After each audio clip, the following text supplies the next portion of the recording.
there. Okay, so first of all, thank you so much for inviting me to revisit now almost 20-year-old book, the first one. Yes. And to all of you who have taken the time to join and share. Since today is Mary Magdalene's feast day, and you asked me about my second book, which is called Absent Mother God of the West, a Kali lover's journey into Christianity and Judaism. And I am on my third journey, actually, the third book about Mary Magdalene that I'm working on. And that's why I am in California right now, connecting with a Gnostic master and the role of Mary Magdalene in global Christianity and this understanding of the divine feminine and misrepresentations. So, this is my own personal journey actually into all the other traditions, coming from Kali centered or decentered world. It has brought me to this point, which is just a marvelous journey. So, so this is where I am. The first book that you are reading and we're going to talk about, that was an effort to return to my roots that I had taken for granted until I came to the United States. And the second one was what happened to the mother god in monotheisms.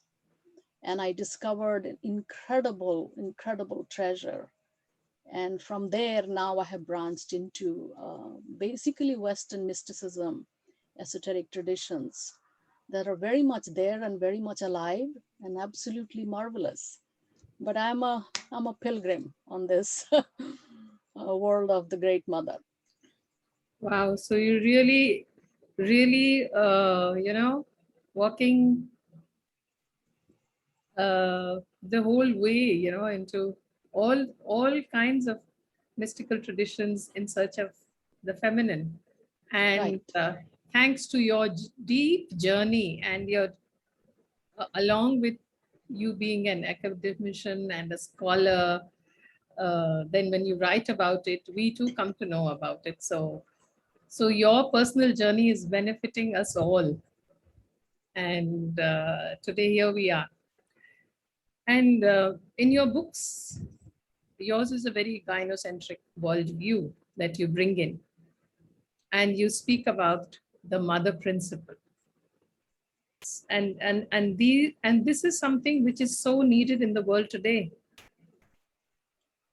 So tell us why the gynocentric worldview and mother principle is important for us today. In fact, it is key for us today. Right. So I use the word gynocentric with a capital G to denote the mother principle that is beyond the binary of both male and female, light and dark, the yin and yang. And that's the womb, that's the void, from where everything emerges and returns. So I call it gynocentric, centered on the gunas, actually, the root of the word gyne, um, because we have learned to devalue what in Indian context it is Prakriti, in the global context it is, they call Mother Nature, but there is no respect for Mother Nature because we have created a kind of abstract divinity away from life, and away from life that has been feminized. So the way the religions of the world have worked for all kinds of complex reasons collectively, after all, this is a collective journey, that we have imagined most of the time a transcendental deity, more in monotheism, but also in certain aspects of ascetic Indian traditions. Somewhere there is a subtle devaluation of the body, and we don't even understand the body. And we have learned that it is the root of all our problems. Yes. And the Great Mother inhabits everything. So that's the main reason that I want to bring the focus back to this wholeness rather than kind of an adventure into more abstracted notions of spirituality. Wow. So we will be talking more about this as we go along. And I'd like to know more about the build up to your writing of the book. In the beginning is desire. And this is the book we are really speaking about today. You have said that you have searched all your life to name an unnameable hunger. And Kali has been both the desire and its fulfillment. And this book is an effort to articulate that search. And you also say that Kali's footprints are for you both a signed and sound metaphor. I find that very interesting. And that you see her as the world as her body and the word as her body. So, this unnameable hunger that you talk about will resonate with a lot of us because somewhere we have this, we don't know yet we know thing inside of us. So tell Right. us, what was your journey with Ma Kali and in the writing of this book? Yeah, so this is the paradox, right? This unnameable, and yet we long to articulate that hunger. So I actually did not know. A lot of my experiences happened before I could even recognize what it was. I knew that intense hunger. I knew the world didn't make sense to me. I knew, and at the same time, things that were happening to me were so bewildering, so incredible that I had no framework for what actually happened. So in my book, I try to share some of those experiences, but that was more than 20 years ago. Since then, I have recognized that my family's tantric teacher, Siddhama, had actually given me a very powerful Shaktipat. Oh, Uh, so actually I bow to all my gurus for, giving me a taste of this extraordinary world. My father was a Kali worshipper. So we went to Kali temple every new moon night. But I was very curious. I was wanted to know. I had this, so there is this unnameable hunger, which I couldn't figure out what that was. But I knew the hunger for knowledge, wanting to know what all this means. Even, as a child. And now, of course, I look back and think and try to put it together. But that hunger was an intensity, deep, deep intensity. It's a kind of, in the end, I figured out that it is almost like annihilating desire that you experience. And I also write kind of Kali shows up in my psyche right in the beginning of my teenage years, as raging hormones and bewildering experiences. So, as a result of that experience in my 20s, in my early 20s, I didn't know what was going on. Now I know it is a powerful, a result of Shaktipat. It's a result of what people will say, a kind of a Kundalini experience. But I'm glad I had no idea what that was. And what happened during that experience, it's a very long, extremely painful, frightening, because Kali comes and cuts off your head. There is no other way to describe that. And then there was a moment when everything had vanished. There was no God and there was no self, just a vibration. Everything was vibrating with this divine, a sense of something utterly divine and beautiful. And I had no idea. But as I write in my book, that once Kali devours you, you have nothing to fear. So, so when I start to write and when I say the word as her body and the world as her body, or she's both a sight and sound metaphor, the way you pick that up, is that there has always been a kind of conflict. There's a fantastic book, by the way, which I came across much later, which is called Alphabet versus the Goddess. Conflict, between word and image. Extraordinary book by a doctor. Some of you are shaking your head, so you know about it. Yes. So, Brain so there surgeon. is, right. So there is no conflict actually. And these days I'm also kind of playing with what I call pick poems or chavitas in Hindi or chobita in Bangla, where the images and words come together. So the sight and sound metaphor, because when I was thinking of a title for the first book, which came about, by the way, because Mother Goddess was completely dismissed in the United States. They were looking at me as, stereotypically an oppressed Indian woman. And then the questioning, the whole thing about the Mother Goddess is irrelevant. I was so perplexed. And then anytime I will ask people about religion, and I grew up in India, I knew about monotheism, but it never occurred to me how intense the image of divinity, conscious and unconscious, affects people. So here I am in the United States, where there is no doubt in people's minds. And I did many, many experiments about the image of God. It is always a white male.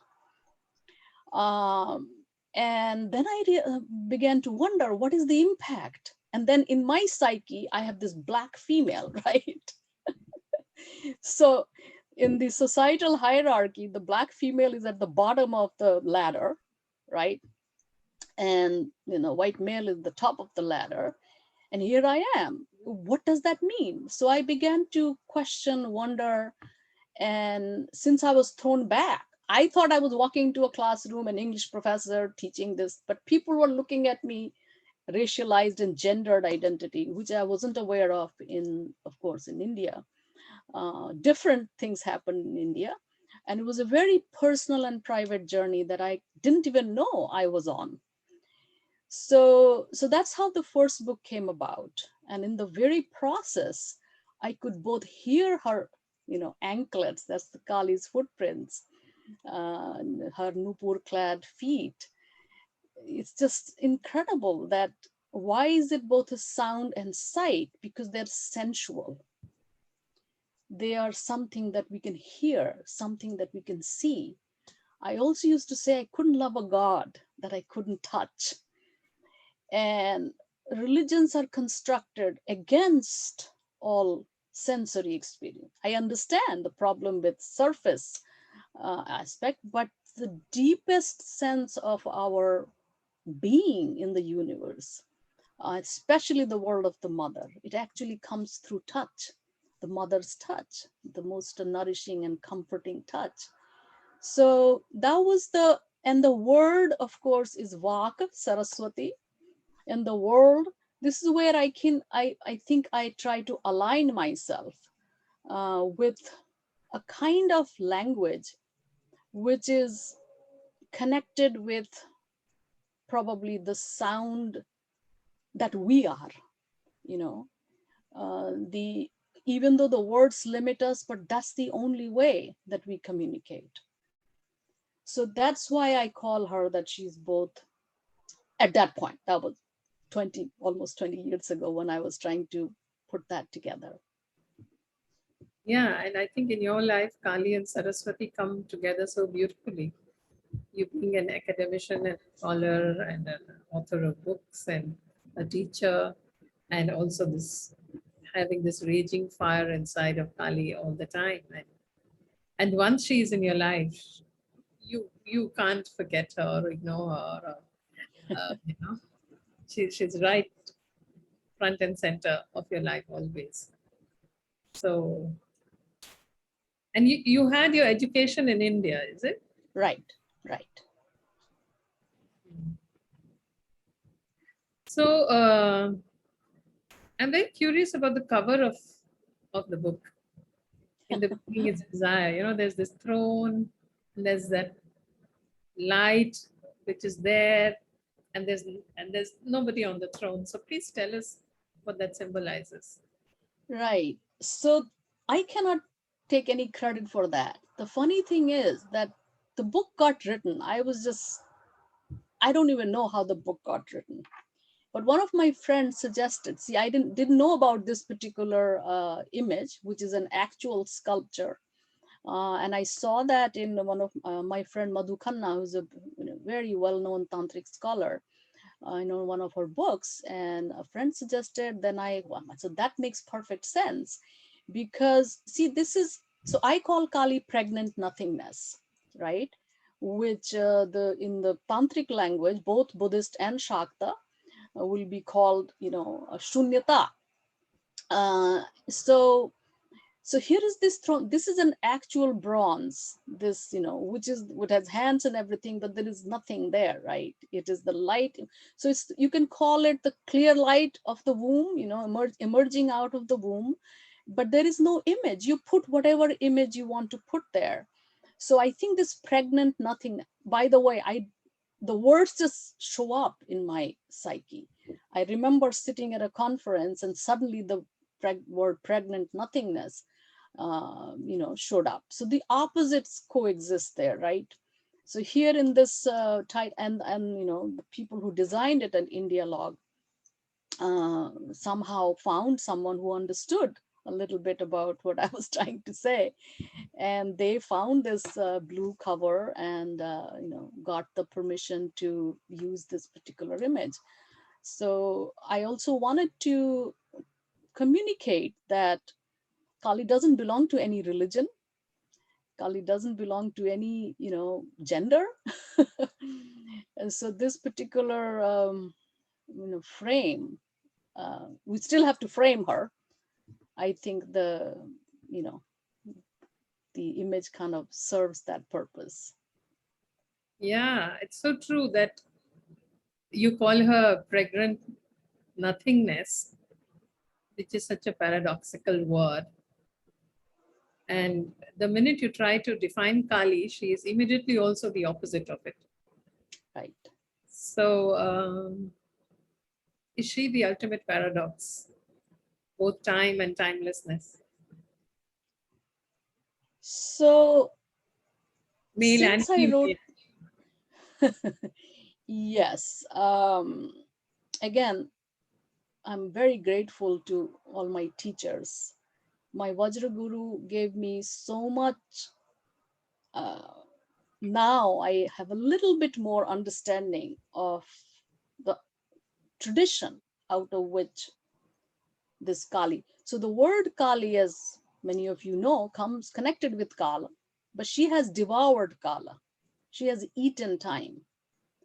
So the experience of Kali is actually a profound dynamic samadhi. The image of Kali that we see with Shiva under, and the usual, of course, there are many, many Kalis, is that of dynamic samadhi. So she eats time, and as a result, you are relieved of the burden of the self. The burden of the self actually creates all our mess. And at the same time, we need to have a self to, function. So layers and layers of Kali are actually various layers of samadhis. Nagarjuna, the Mahayana great master, talks about 20 different laya samadhis. So, or even, different Mahavidyas in the tradition, they all actually are within our being, within our entire body, mind, spirit continuum. And Kali is that experience of being completely devout. That's why it is a frightening thing. It is an encounter with death. And physical death, well, we have some concept about that, but it is the death of the self. death of your identity. The traditions call that as soon as you take Kali mantra or Kali comes and inhabits you, your gender, your caste, your religion, everything falls off your body. And it's an actual experience. It is not a thought in the head, or Yeah. it is not an idea somewhere. And it connects you with the entire cosmos, right? Because you lose the boundaries. You lose the boundaries, and that's why it is a dangerous experience. That's why the whole tradition was kept secret, even though people are having these experiences all the time. They just do not know. So I personally now think that this thing is almost an evolutionary imperative for us to recognize the paradox of life. I call it dancing dualities. We have learned to create uh, dualisms, right? Like the white male spirit up and everything black, or body flesh as something negative, sexuality as something negative, the world of the devil or temptations, and always feminized in some ways, in a powerless way. So Kali actually frees us from that. And because she is she, right, even though she is not gendered, Yeah. that's why it's very difficult to communicate, because that's the womb.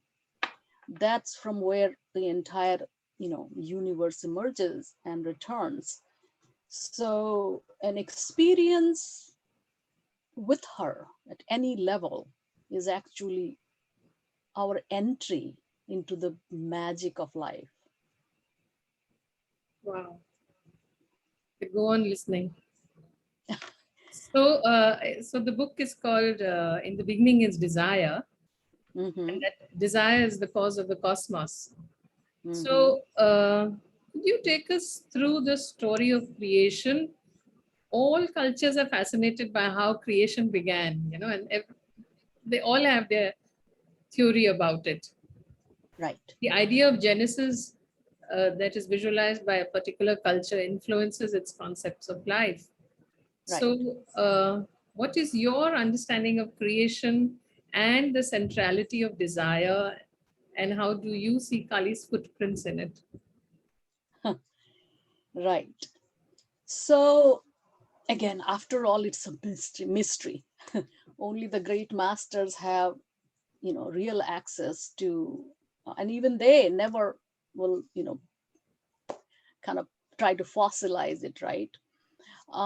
So when I say in the beginning is desire, one, that it is a play within the beginning was the word, right?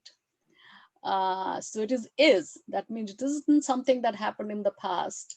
It's a continuous, ever present now.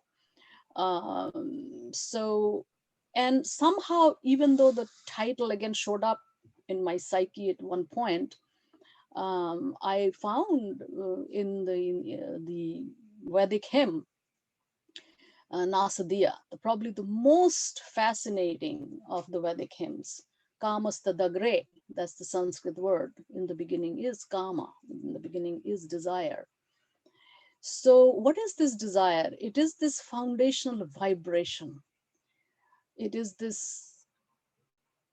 So, in the Shakta Tantras, the entire manifest universe emerges out of the womb, which is a tiny part, by the way, tiny part out of this vast, vast nothingness. And we know even scientifically today, like what we call black matter, dark energy in the universe, it's that everything that is lighted, even though we are so hung up on light, right? Prakasha, and we forget Vimarsha, this whole movement. So the way Shakta Tantra or Shakta tradition and Vajrayana Buddhism, Tantric Buddhism, they're very close together. So is what people call Kashmir Shaivism, Kaula tradition, various aspects of this. All the agamas actually, It's only a kind of an aspect of what we will call patriarchal Brahminism, which is messy, complicated in India, but all the agamas are centered on the feminine, centered on the feminine. So all of us are potentially Buddhas or Shivas in the sense of awakening to the reality of the feminine. So the way they enter this experience of beginning, right? Because there's no beginning, no end, but they visualize, or the experience enters, that out of this vast, vast mystery, this spark of desire arises, the foundational vibration, the consciousness of I, the consciousness of I that vibrates and that wants to be many. This is the mystery of one and many. It's actually, the very word one too also has 3 letters, right? So this Trinitarian understanding, like this is why the fundamental triangle is so vital, right? So the first prakasha, that's the spark of desire, breaks into 3, and then the entire mandala gets manifested. And then it's a continuous thing because it's a spanda, right? It's a vibration. So life and death, they're constantly actually birth and death, life is a part of all of it. And I think in my strange experience that I had, which I articulate in the introduction of the book, is this: I became aware of that. It was like this child, is the child archetype emerging in the womb of the mother and slowly awakens to this magnificent creation, if you want to call it. But it is a spontaneous arising from within, as opposed to the idea that creation from outside. So the way, God creates, right? But by the way, every tradition has layers and layers of meaning. Now I know that even the so-called biblical, this thing is not that simple. A lot gets lost in translation, and depending on who is reading the text, right? As soon as women started to read the text, they're seeing completely different things. And also people who are experiencing, men and women, they are also seeing completely different things in the texts. So it seems the biblical God, or at least the one, the patriarchally inflected God, is creating from outside, right?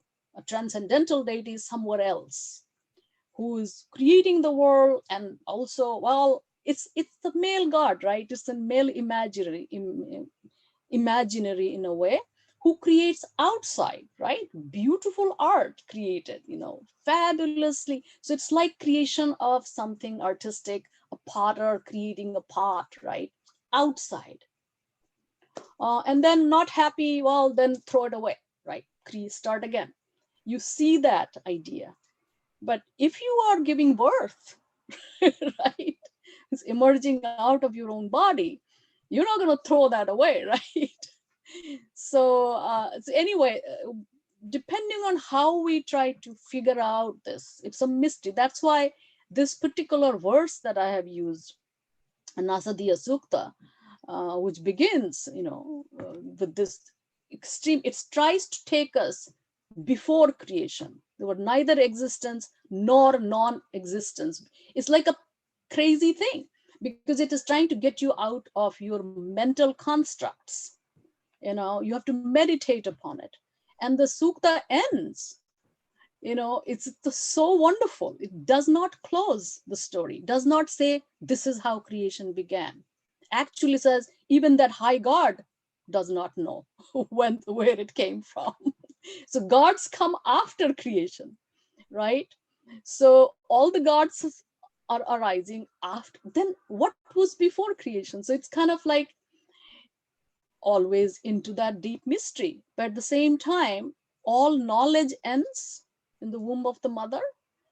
And then this, marvelous world and all of its complexity and all of its horrors that we have to just be witness to. Right. The Nasadya Sukta is actually very fascinating.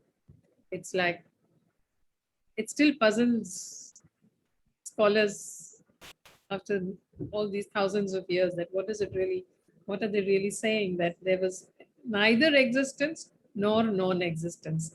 And in that, the desire arose Yes. to know that one wanted to experience itself, and so became many. And so the world we are seeing, and including us, is the experience of the one.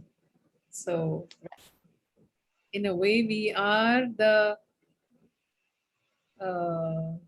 story of that beginning of creation. So interesting. And yet, even though the Rig Veda and other scriptures also say that desire is the beginning of creation, desire has a very bad rap, and especially women's desire. Yes. In the polarized notion of purity and impurity, desire and women's desire has been on the far end of the binary as impure. It needs to be controlled, it needs to be suppressed at all costs. So why is female desire so feared by the system, to the extent that women are not allowed the right to their body, their sexuality, and it has to be controlled by the system? Why is it scary? Yes. $1 million question, right? So let me cast a wider net in the sense of our evolution together, right? That self that begins to recognize its separateness from the totality. It's only in separating, right, that you can even say I. So in the evolutionary design, the self arises, you become aware, and it's like any child, a baby. And that's the way I see the story, biblical story of Adam and Eve also. It is this on everybody's life. In the beginning, the baby is completely one, right, with the mother. And then one day the baby recognizes that the mirror stage, the psychologists call mirror stage. Oh, it's me, and you. So this dyad begins, right? Which is beautiful, actually. The mother-child dialogue, as mothers, those of us who have raised children, where it comes alive. Everything has come alive for me as in my, actual experiences. So the fear of desire, because desire annihilates. Desire is so powerful. Desire takes us to the point where all boundaries break. That self that we cling to with such tenacity just completely disappears. Now, the sexuality problem, of course, desire, huge desire, right? Desire has many, many levels. So more we got into our heads, right?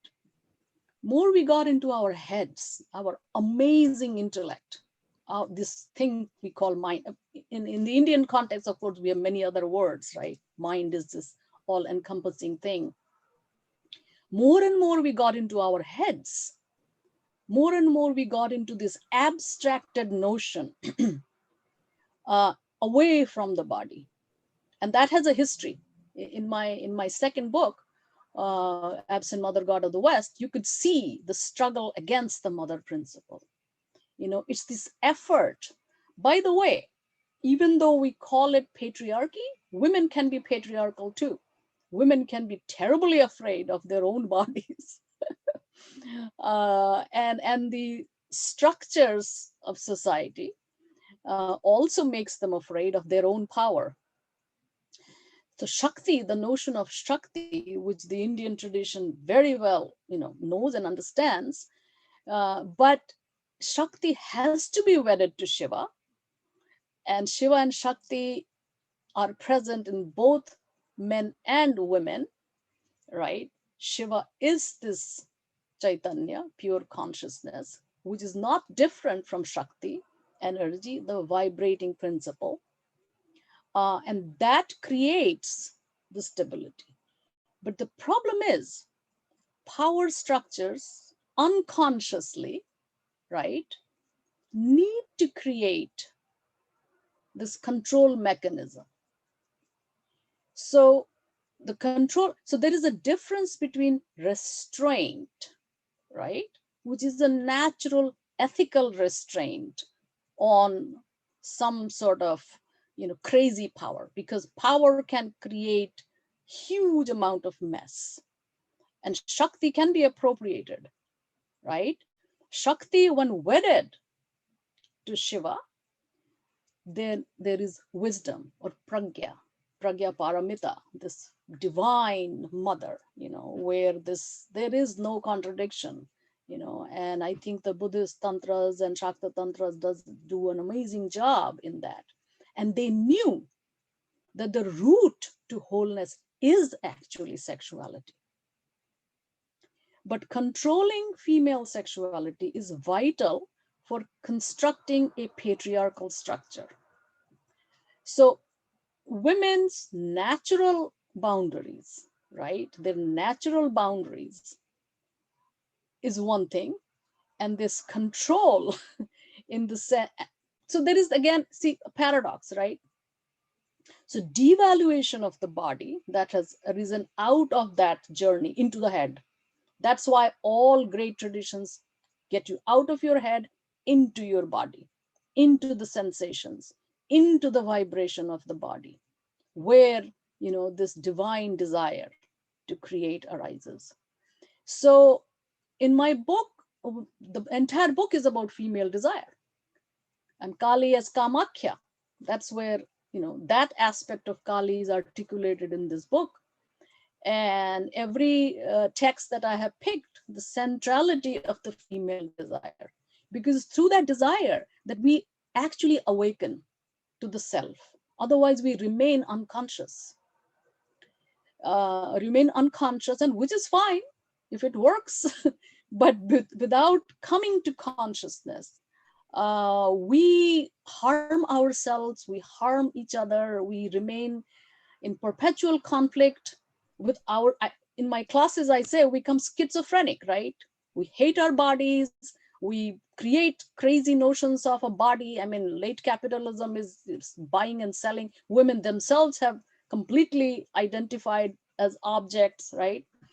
So there is this, it's a schizophrenic, I'm using the word in a metaphorical way, where we are all the time fragmented. So what happens, we either go towards extreme puritanism, right? Where this, since you mentioned this purity and impurity thing, so puritanism is purifying in the good sense. You want to purify simply means coming to consciousness. But when it is puritanism, that means you run away from the body. All right, you run away from the body. And what happens? Extreme puritanism leads to its complete opposite. That means anything goes, right? Then extreme indulgence, sleeping around, thinking, because that has also come out of extreme scientific materialism or atheism. So then the body is nothing but stuff, right? I call it stuffism. So we begin to consume ourselves. And then it creates such tremendous confusion in the mind of both men and women when the body is not sacred, right? Everything sacred is somewhere else.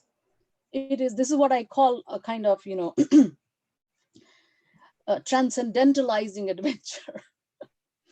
So in that adventure, if the body is not sacred, if sexuality is, not only not sacred, but it leads to hell, right? Or it is nothing but, a dead matter, it's just functional, it's biologism, right? Both of these things create incredible confusion in the mind. And the absolute violation of the female body or feminized bodies, anything that we call a body, right, or matter, as opposed to spirit or mind, then we want to control, we want to suppress, we want to, because it frightens us. Body actually frightens us because it ages, it dies, and then we are afraid of that. And sexuality itself, the intensity, we've all experienced that. Of course, it has gradations, different people experience it differently. But it's just this strange thing. It's that pregnant nothingness, right? It Even is both. even in that Alphabet and the Goddess, Yes, the author talks about that the greatest fear that men have is the fear of death. right, Whereas for women, it's not a big deal because in their monthly menstrual cycle, they're experiencing the life, birth, and death cycle every yeah, month. So it's not right, an issue, immortality is what men aspire for. And to do that, they go to great lengths. And like uh, celibacy in the Christian tradition or asceticism in our Eastern traditions, where extreme hardships and extreme denial as the way to the spirit, to find the spirit, is actually the denial and fear of the feminine. yes, yes, So in that way, Tantra seems to be the perfect medicine for the world today, because what you're saying about the divinizing of the body, the divinity is in the body, that yes, this whole mother principle, where and the fear of that the body is impermanent and grows and dies, yet the body being also a temple. And that the Das Mahavidyas that you were speaking about, that they are also very much, the Vidyas are there in our body, and uh, i- in the tantric traditions, there are these beautiful techniques of activating those Vidyas, and it's very related to the physicalness of the body, or desire, sexuality. Uh, I think Tantra comes in as, you know, it's been on the fringes of uh, like, it's not something, and because of the West, it has become so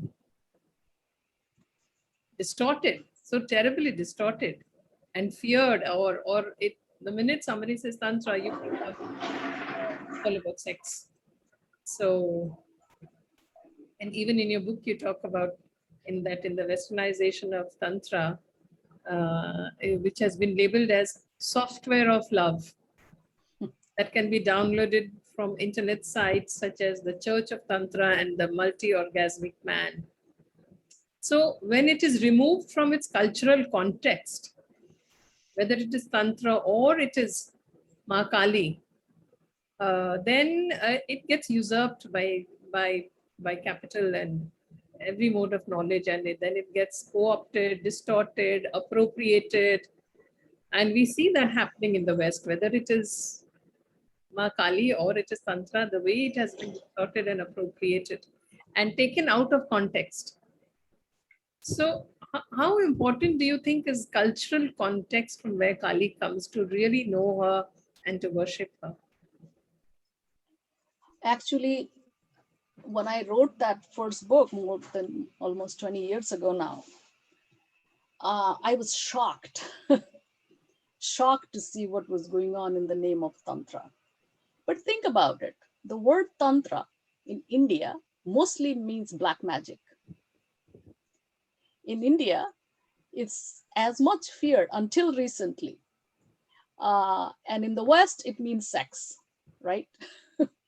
So between these two, so in the beginning, see, when anything gets appropriated, but the root of it, some kind of wanting to know, right? What is this? So the West, because it suppressed the feminine with such ferocity, right? And went to the complete opposite, this scientific atheism, or a kind of reductive materialism. And the whole history of, the Inquisition, and this, I mean, I've since I've lived here for almost 35 years now, the fear of even the word goddess is deeply ingrained. It's so deeply ingrained because of this, Inquisition, the female, and this massive industry that creates hells, right? They're all connected with this original sin. They're all connected with this devil that's going to take over. So therefore, it is very natural for the Western mind to find something exotic sexuality, right? Oh my God, there is something called sacred sexuality. It's like, when you just imagine, when you first come across something like that, it's very natural to go and try to find what it is. And then, by the way, Kali doesn't belong to any. Kali is the name given by in the Sanskrit context, Kala and Kali. But I discovered the Black Madonna, right? My second book is about the Black Madonna. And as I said in the beginning, today is Mary Magdalene's feast day. And I cannot begin to tell you the auspiciousness of today talking with you and about desire. It's like the past and this, my now journey into Mary Magdalene, they have come together today. So the Western appropriation, I have come to sympathize now. I realize the hunger for the mother is so intense. Yeah, on the path, there are all kinds of, problems, right? So capitalism itself, actually, which India has digested hook, line, and sinker in many layers, which is about the head, right? It is this abstract, think about, I mean, again, I'm not an economist, but this abstracted notion of money, right? Capita means head, it's a heady thing. Finance capital is all heady, it's not grounded in anything that we produce, right? So capital buys and sells ideas also, right? So yes, obviously, you have, people can easily fall into these traps. So when people, I used to joke about that in India, either people will be very afraid, oh my God, this is some black magic, and tantrikas do that. By the way, let's not forget, Tantra was appropriated by Indian patriarchy. Use of the Shakti for nefarious things is very much present in the Indian world. So we can't quite, so appropriation happens in many different ways.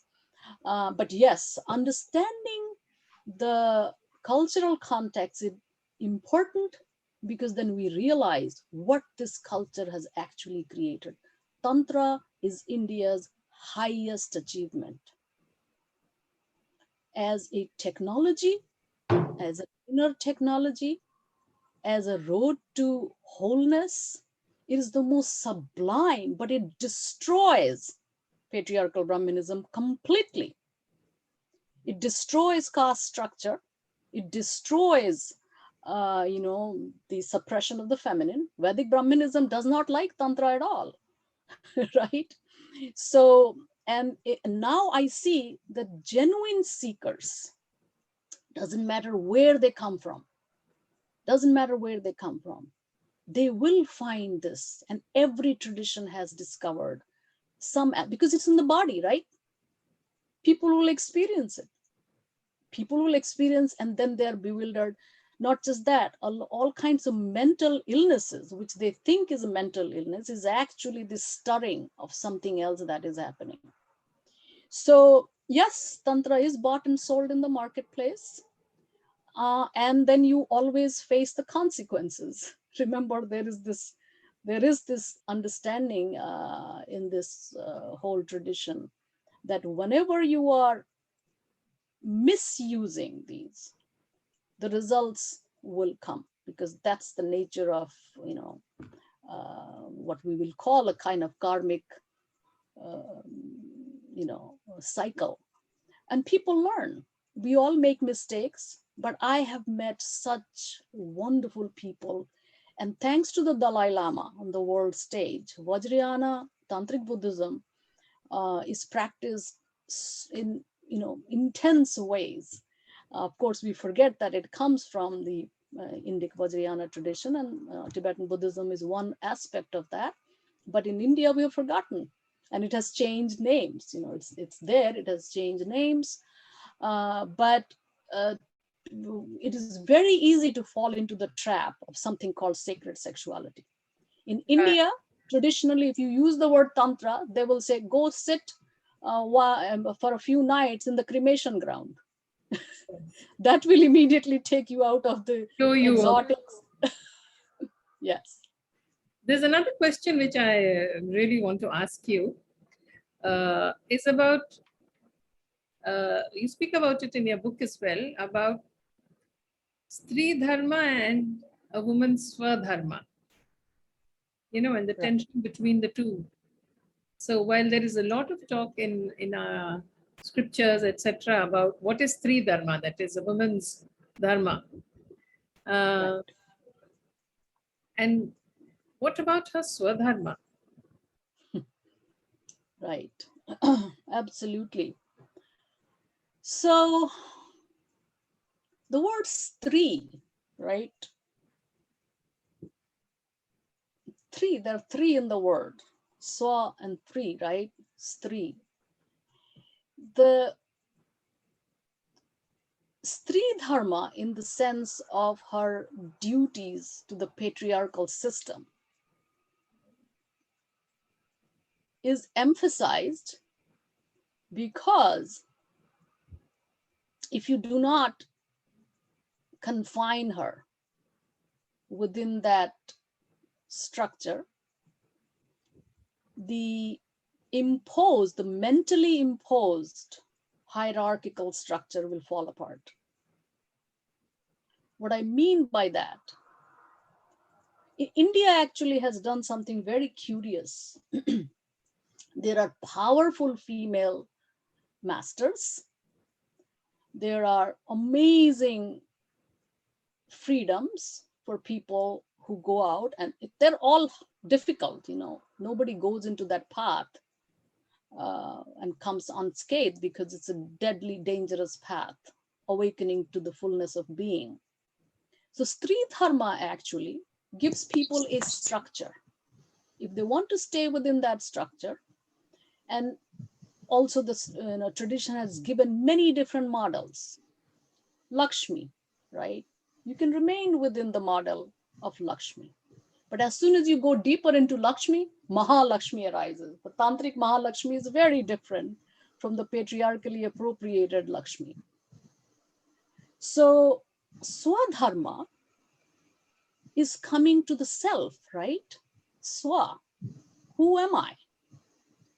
Who am I in relation to the cosmos? Not just in relation to my family or my community. What is my relationship with the cosmos? Now, if that question does not arise in you, that's fine too, right? Because it's not a one size fits all. It's the India never. This is the good things about the Indic tradition, which of course being in many ways corroded in certain sectors. There are many different ways. We are all on different journeys. So we're not going to say to a woman who accepts her Stri Dharma that go find your Swadharma and lecture and proselytize, because it's not a proselytizing tradition. But Tantric tradition, the Shakta tradition, the Vajrayana Buddhism, every tradition, by the way, Agamic tradition has a Tantric layer. which makes you aware of this other layer of the Swadharma. Swadharma simply means coming to consciousness, the wholeness, where the Shiva and the Shakti, Buddha Pragya, Christ and Magdalene, they come together in your own being. And you wake up. You wake up to the real magic of the world. And then you lose what the tantric tradition, especially Buddhism, has created, the hungry ghost. We right now have all become hungry ghosts. In the middle of plenty, discontent, in the middle of this magical world of the great mother has given us everything, right? Following Stri Dharma, we can fall into consumerism, right? Stuffism, I call it a stuffism. We even, every kind of health issues, mental health, physical health, without awakening to this fullness of our being, which only that Swadharma can take us, right? But the Stri Dharma itself, I have also come to really respect the most ordinariness of a woman's life. What I mean by that, if she is not really oppressed, that means violence against her.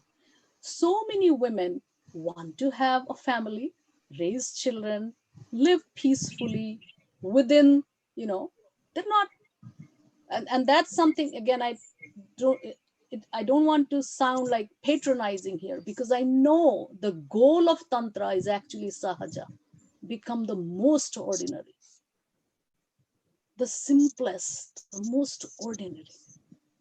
Because the journey actually takes you to this peak of this vastness and then brings you back grounded on this earth.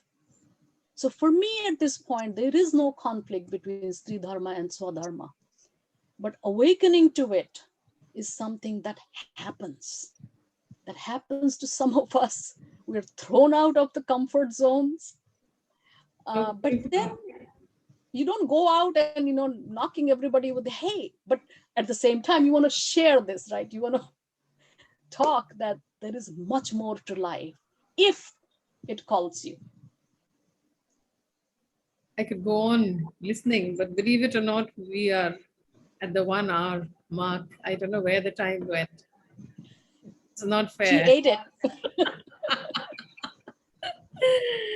So I have a special request of you, Dr. Neela, and that is I have come to know that you also sing. So if you could sing a Kali song for us. And in the meantime, I would also request everybody here to put in your questions in the chat box so that we can ask her. So please. Oh my God, Neelima is here. Oh, Shakti, leadership. Okay, Neelima, your presence just, so delights me. It's absolutely the right time now to sing that song. Neelima is here. Well, I'm a little, I have a little trepidation because after speaking for an hour, my voice is a bit hoarse. So actually, this is very interesting. This particular song is a Sadhak Ramprasad song. Oi Shama Bama Ke, who is this dark woman, right? See, the word Bama means female. Bama is also left, the fear of the left and all that, the crazy stuff, but it's the way of the mother, right? So my music teacher, Shanta, who helps me with, so I wanted to sing this song for quite some time. And then suddenly a conference, I'm attending a conference, it's now fully online in Japan. And they suddenly asked for some sort of a hidden talent. So I became a little kind of bold and I said, okay, I'm going to sing this song, Kali song. So I will try singing, but please pardon me because, there's no music here and my voice is a bit hoarse. So let me see. By the way, I wanted to say that how deeply I'm indebted to Siddhama, my family's Kali, and people do not even know beyond the village who gave me that initial experience. And I didn't even know that she had already passed away. And my experience in seeing her, and what highly, the stories about her that my family knows and what I know is just amazing. So there are many, many women, highly awake women, gurus, nobody knows them. All right. And to this Sahaja, the complete, and I remember Siddhama when I was a child because I stood next to her when, she did Kali worship, and, and we all have the copper plates, the yantras on which Kali's footprints. So I just want to remember Siddhama. I have many, many gurus, and I'm waiting to see, and my pranam to my Vajra Guru, and waiting to see my Gnostic Guru this weekend here in California. So without the blessings of the Guru Mandala, I cannot open my mouth. And Shantanag, my music teacher, who's brought me to this point of daring to sing in your presence. Okay, so let me just try this.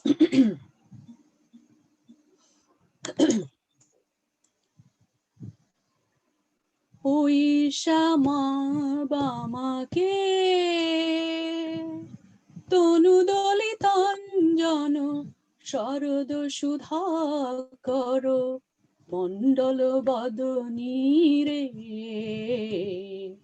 Kuntal বিগলিত শোণিত শোভিত তড়িত জড়িত নবঘন ঝলকে ওই শ্যামা বামাকে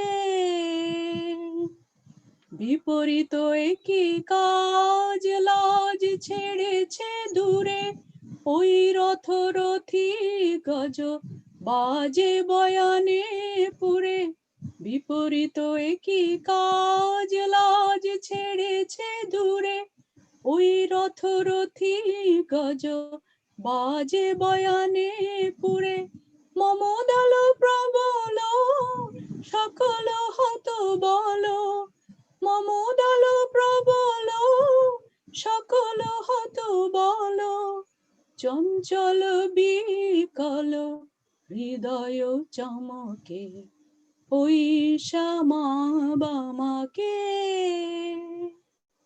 প্রচন্ড প্রতাপ রাশি মৃত্যু রূপিণী ওই কামরি পদে এ কেমন কামিনী প্রচন্ড প্রতাপ রাশি মৃত্যু রূপিণী ওই কামরি পদে এ কেমন কামিনী ভীম ভবার নব তারণ হেতু যুগল চরণ তব করিয়াছে সেতু ভীম ভবার নব তারণ হেতু যুগল চরণ তব করিয়াছে সেতু কলয়তি কবিরাম প্রসাদ কবিরঞ্জন কলয়তি কবিরাম প্রসাদ কবিরঞ্জন গুরু কৃপালেশ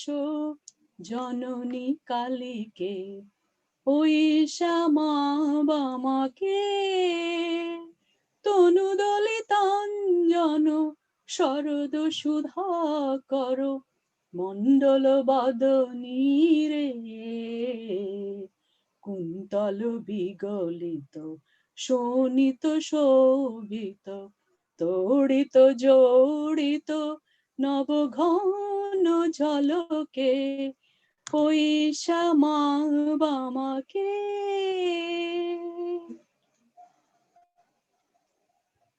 Thank you. Thank you so much. It was such a treat to hear this song. Thank you so much. And now let us quickly go on to some questions that have come. And I also request if everybody can put on their videos, it'll be really nice. So we have Rashmi Dikshit. Rashmi Dikshit, would you come on and ask the question? Yeah, first of all, thank you so much, Sukhi, for having us all here. I was off video because I was just constantly crying all the time that Neela spoke. Your nose is red. Thank you so much, Neela, for being here. Just a very, just wanted to know your perspective on, what is COVID a symbol of? What are you seeing? What is the new authoritarianism that we are seeing emerge in various parts of the world a symbol of? What is this polarizing that is happening? So just wanted to know some of your thoughts on that. Thank you. Yes, COVID is the mother arising on the global scene. I actually wrote an article for American Kahani, and I called COVID an avatar. Because, see, and right in the beginning, it was like, we've been misbehaving, and she wants us to go to our rooms. And, it's like, go and see what you've been doing. Go within, both metaphorically and literally. Because just think about what we have done to the planet collectively, by the way. See, and when we exploit, right, we exploit ourselves. We're consuming ourselves. Every illness, every mental disorder, this useless suffering we inflict on each other is the result of that complete, mess that we have created, because we're so heady, right? We've got into head. We thought our heads can solve things. We can't. So what you're seeing right now is this head trying to control everything.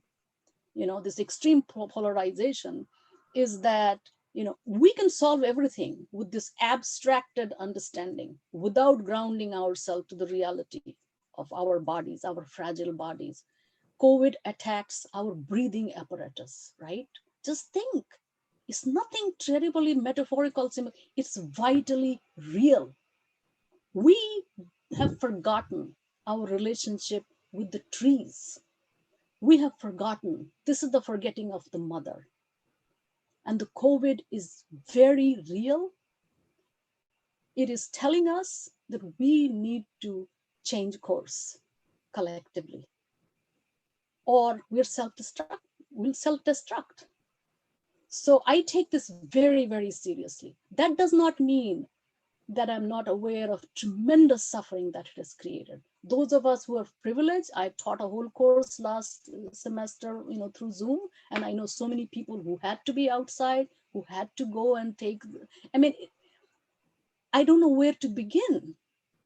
But the extreme polarization that is happening is this effort of this thing we call patriarchy, which is simply a power structure. And we all have it. We don't want to just, superimpose it on any particular figure. They simply symbolize our effort to hold on to things, to cling to things. And COVID is asking us, go inside and see the real magic that the Great Mother has given us. Thank you. We have Gauri asking a question. Gauri, can you ask the question?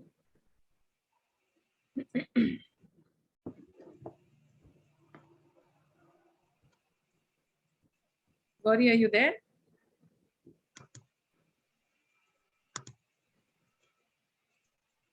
Okay. She had a nice question though. Maybe I can still ask. I find that the responsibility of going beyond the binary of male and female is usually a burden that women have to carry. How does one get out of this trap? How can it become everybody's responsibility? Well, we can only be responsible for ourselves. We can never be responsible for other people. So there is this strange problem, and Tantra, a lot of women, I know, they complain that Tantra gives too much responsibility on women's shoulders. So no, you are not responsible for everybody. Going beyond the binary is an experience of non-duality, but we live in the binary world, by the way. It's vitally important for us to recognize that the experience that is given to us, Tantra creates the ability to dance. I call it dancing dualities. The male and the female can dance, the light and the dark can dance. The burden that we feel, because the problem with patriarchal tradition that it has also created tremendous reactive energy in women for good reasons, right? What do I mean by that? In this book, I actually say that if we are too angry with the men, we're giving them too much power over ourselves. It's a very complicated thing. The male of the species is a child archetype, all right? The child archetype has to grow. So the child archetype has to go through, the journey, which is called the hero's journey, which is a male child's journey into the kind of imprisoned feminine within, like all the myths talk about. But the women have to recognize their own wholeness. They have, according to Tantra, Vajra bodies. Women have the Vajra bodies. Men don't. Men have to work very, very hard, all right, to awaken the Shakti within. It is there, but it is very deeply, because as I said, the tantric universe is a gynocentric universe. So, great power gives great responsibility. Talk like a, Spider-Man kind of a thing. With you to understand about the Vajra bodies. Yes, that's Vajrayana, tantric Buddhism. So we have Deepti. Deepti, that are you there? She asked this question: is female desire feared because it is the beginning of the liminal portal between the infinite and the material? Yes, beautifully put. Absolutely. That is the portal. That is the portal. But I will question the word material. See, I do this thing in my classroom. I said material, if we forget the word mater, the mother, that's when it becomes materialism, right? Look at, since I am a language person, right? So the word, I said, we have to remember the word mater in the word material, because then we unconsciously disrespect everything that we call is material, right? So my young students in my classes, and I've written about that in my second book, we must respect the mother, and then there is no such thing as materialism. Because materialism and spiritualism, these are just isms. There is no dichotomy between what we think is spiritual and what is material. So yes, the desire is the portal that kind of breaks these boundaries, breaks this artificially created, this is spiritual and this is material. As soon as we become aware of the mother, everything is numinous. Everything is full of this luminosity. Devi, right? Devi is Divya, which is this Prakasha and Vimarsha at the same time. And she's playful. There's Leela. The root word of Devi is connected with play. Lovely. Can I ask Devasmita to ask a question? Thank you, Sukhi. Thank you, Dr. Neela. It has been a fascinating, I can keep listening to you. So I wanted to ask, also understand that, in today's world, everything is, I wouldn't say inspire, we are constantly bombarded with, buy this, buy that, and desire. So how do we discern between what is the true creational desire within us and these impulses that are coming from outside? Thank you. Wonderful question. Wonderful question. So you use the word impulse, right? So there is a difference between, that's why actually the initial stages, the rules are very important. All right. Therefore, the restraint, the rules in the beginning stages are very important, because we are unconsciously, we are buying into the structure of a consumer society, right? So the impulse to go and buy, it comes because that, remember that unnameable hunger, The unnameable hunger is actually for that wholeness. And we think, just by buying something, we can satisfy that, but we know that doesn't happen, right? But it's only by going into this swadharma, in finding out who you are in relationship to the cosmos, that you will go beyond the impulsive to spontaneity. Sahaja is actually inborn. It is spontaneous, but it is not impulsive. All right. So the impulsive wanting to, even with sexuality, that's why the restraint is very, very important, right? Control is very important in the beginning stages until you have reached the spontaneous ethical relationship with everything that we call other, right? So there is no other, but there is a dance of the self and the other. So I love this Japanese woman. I don't know if you're familiar with her, Marie Kondo, who has created this relationship with objects. Like, so when you buy something, if you have a sacred relationship with that, right? And it's so beautiful. She comes home and takes her jacket. What a beautiful jacket. You thank your jacket. If you change your relationship with everything that you are going into, the woman who's selling the flower, she's a goddess. You accept, you buy. So your relationship with objects also changes as soon as you see the word matter in the word material. Otherwise, it's just stuff, right? Buying and selling, and we eat too much, we buy too much, we create extreme economic, disparity. So this truth and reconciliation, truth of our own limited selves, and we reconcile, with the whole world and come to that wholeness together. But it takes time, my dear Deboshmita, what a beautiful name, to find the fine balance between that impulse and what is spontaneous. Thank you so much. Thank you, Neela. I have a question from my dear friend from Istanbul, Gonja, and she asks, uh, can you tell a bit more about your powerful experience with Kali, the old one you mentioned at the beginning of this talk, where she chopped heads and a lot changed in your life?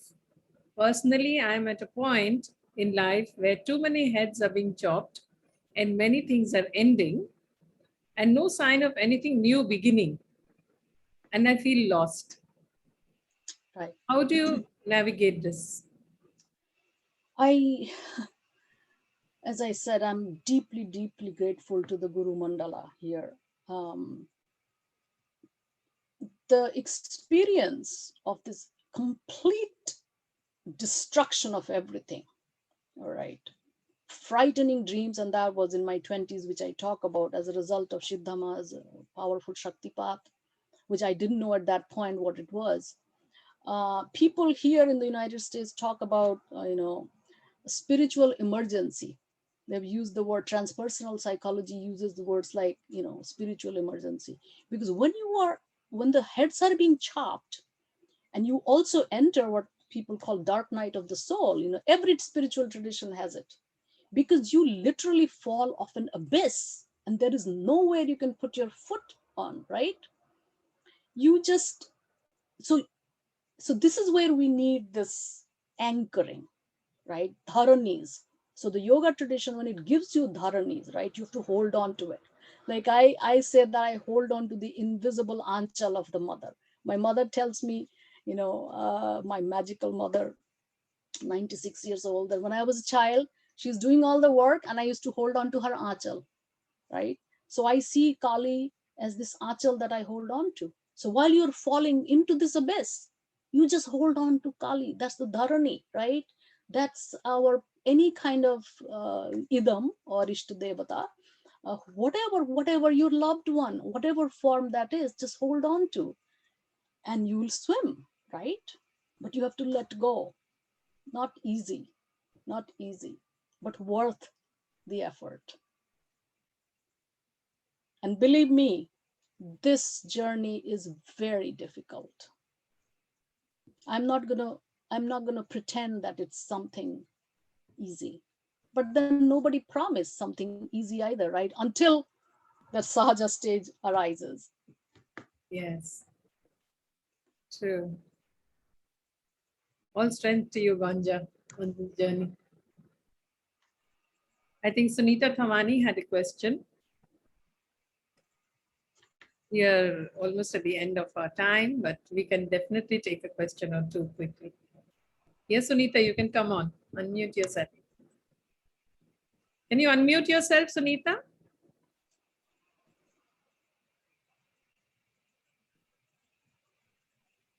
Yeah, can you hear me now? Yes. Yeah, okay.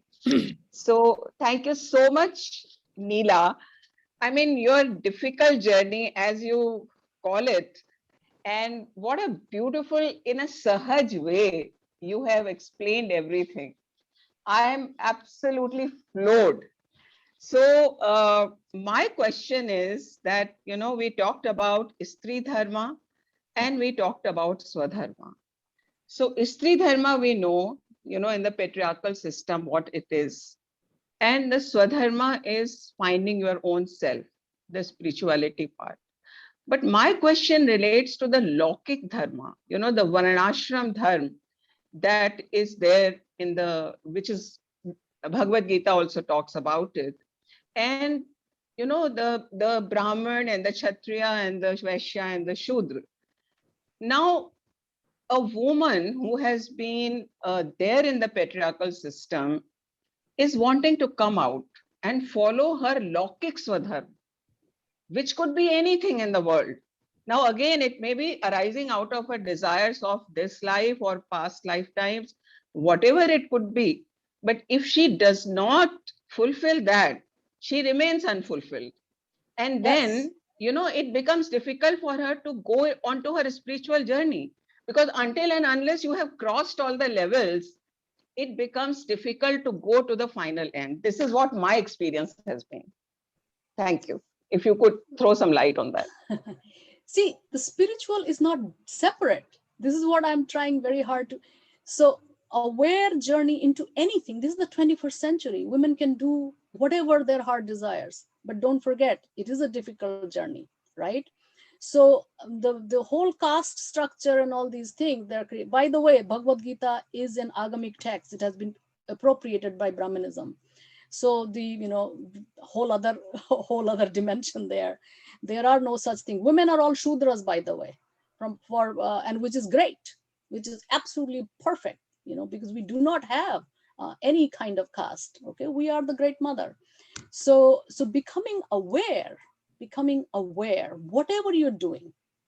This is where the Shiva principle, right? The pure consciousness, which is simply the Devi calls herself Aham Advaya Chinmayi, okay, in one of the fabulous texts called Tripura Rahasya. So when you become aware of that incredible, it doesn't matter what you're doing. It is not we can't jump to the end somewhere.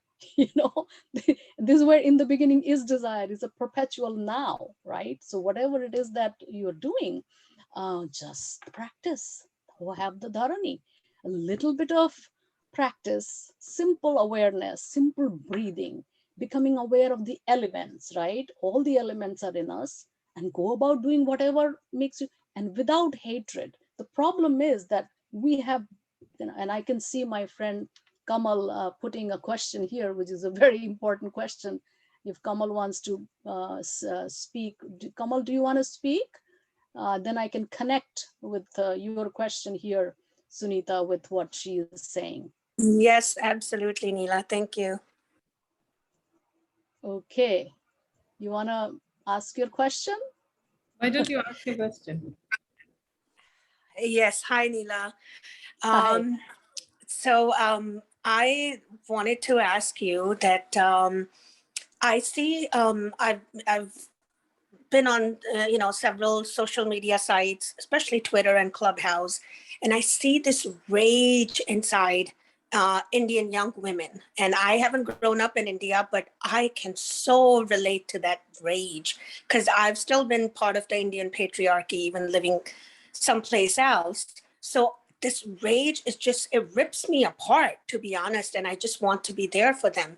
But one of the things that I keep coming across when I'm talking to these young women is how do you separate the male sexuality from patriarchy and especially objectification?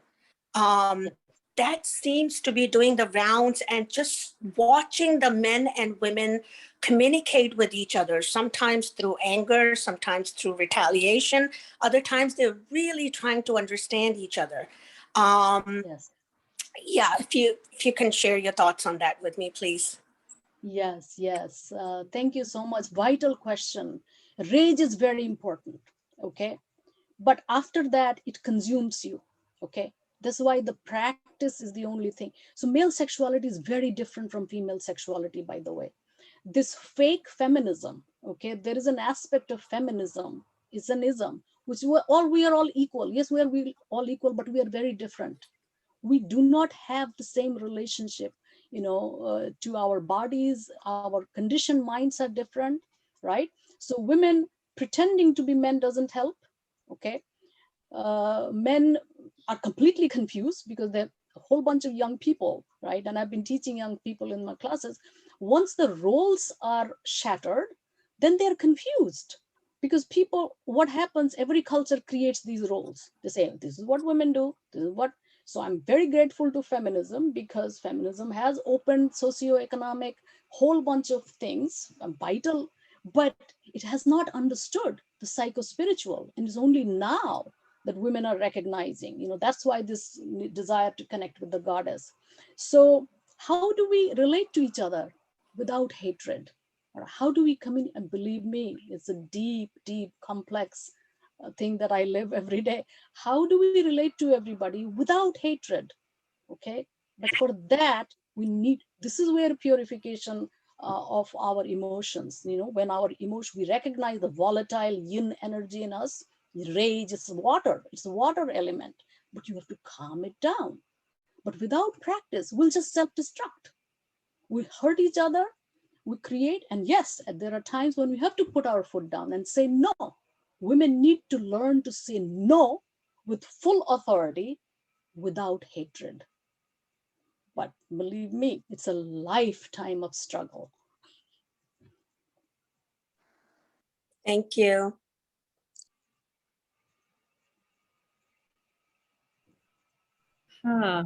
Makes a lot of meaning to a lot of us, what you said.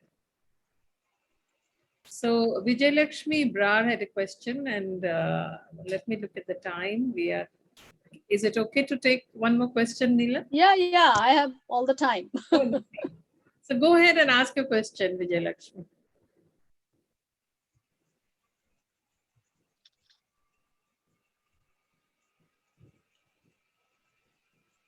I see. Okay, hello. Yes. This is Vijay Lakshmi. Yes. It's the whole talk was very, very intriguing, and I have been actually researching a lot on native feminism.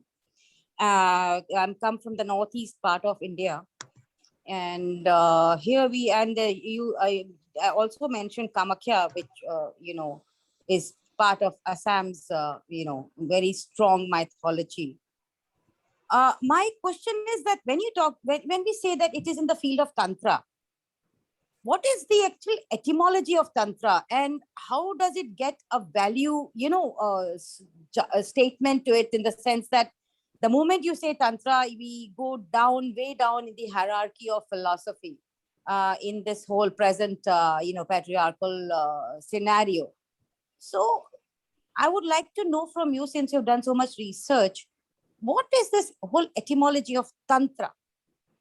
And also, this is my one question. Second question is that, there is, even in, in our texts and all that, there is a very strong distinction made between the Devis, which you have all mentioned, Kali, who comes under this whole Devi gamut, and the spouse goddesses, the Lakshmi, the Saraswati, and who are benevolent, while Devis and all are malevolent goddesses who can, do pralay and all that, So in that context, do you think this is a later version of duality of women in mythology, or it has been there all this while?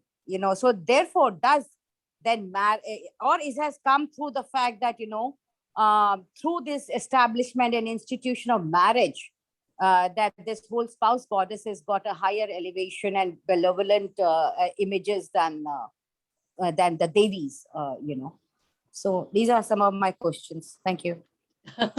There's a lot there, Vijay Lakshmi.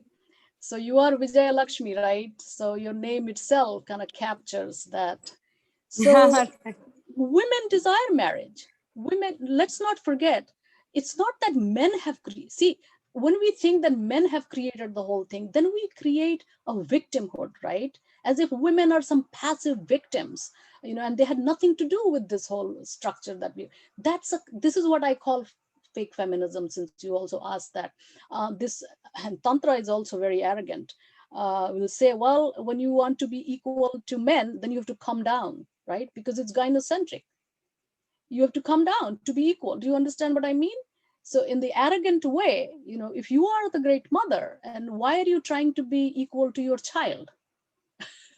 So, but complicated, I don't like saying that, but it will require tremendous amount of unpacking. Tantra, as I said, India's highest achievement, spiritual, intellectual, very real. First time the word Tantra is used actually in Buddhist context, but it comes from ancient agamic tradition that will require an entirely different whole course.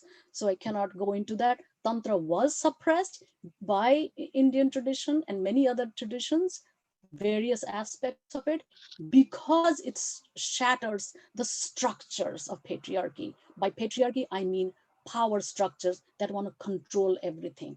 The self that has become demonic in the sense that it is overinflated and it can be anybody's self. So what I was saying to Sunita before about coming to Tantra is weaving.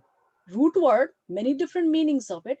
It is a woven universe, right? We live in this interdependent universe where we are never separate from each other. The Buddha talks about it, beautifully, pratitya samutpada, or dependent origination. We are all part of this woven universe. Tantra makes us aware of that.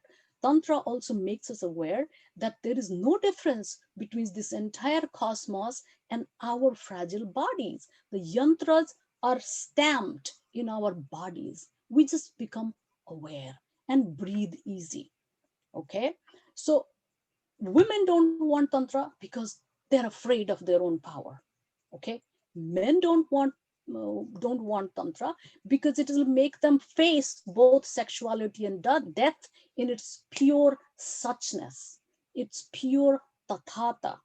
Tantra makes you face it. What did the Buddha do? Make you aware of your breath at the first place, and then make you go to the cremation ground and watch everything completely vanish. Become aware of impermanence so we don't get stuck to this. Tantra is very real. It is not a mental mechanism, even though tremendous philosophies have been written about it. It's actually our encounter with reality as it is. There's nothing to be afraid of except your fake sense of self and identity.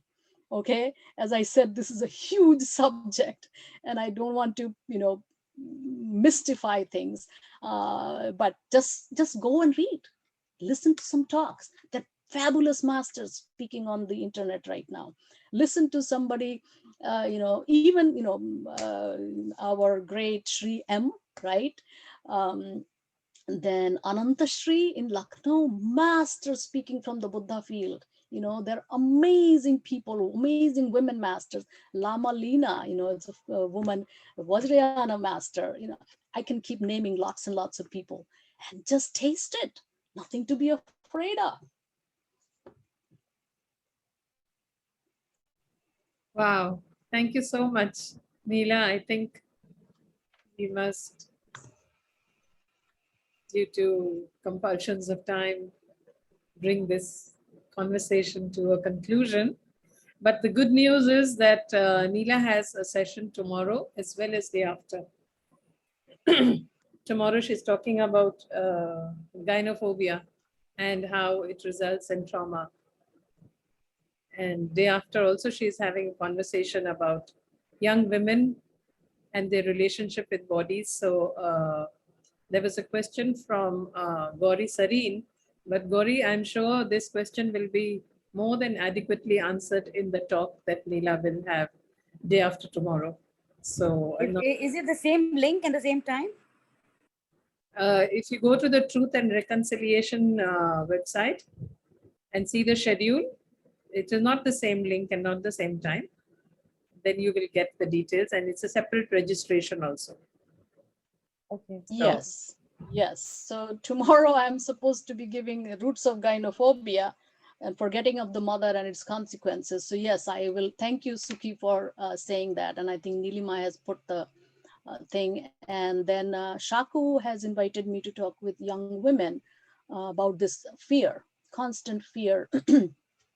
So yes, so if you are interested, please go to Truth and Reconciliation and register for those. Those are different times. Yes, because I want to end by saying that in another conversation, Neela had said that a woman's body cannot be violated. It is not possible. Yes, So that's the if you really want to know what that means, then you have to attend our other talks where she will elaborate on that. In this, we didn't have time for that, but there's a big key there for us as well. So thank you so much for this conversation, and thank you all who stayed up for the entire duration and enjoyed this talk. And there are lots of appreciative comments as well. So thank you all. Well, thank you, Sukhi, for creating this platform. And as I said, this is so auspicious today for Mary Magdalene.